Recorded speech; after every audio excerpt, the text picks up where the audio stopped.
بنصحكم دائما بالحلويات انه كل شيء عندنا جميع المكونات تكون على جو الغرفة. يعني الزبدة عندي هون هيا على جو الغرفة. طلعوا هيا. رح نضيف عليها السكر البني والسكر الابيض.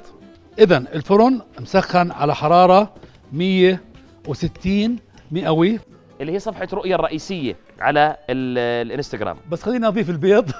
ضيف البيض. هاي بيضة واحدة وفانيلا وبنكمل التبييض.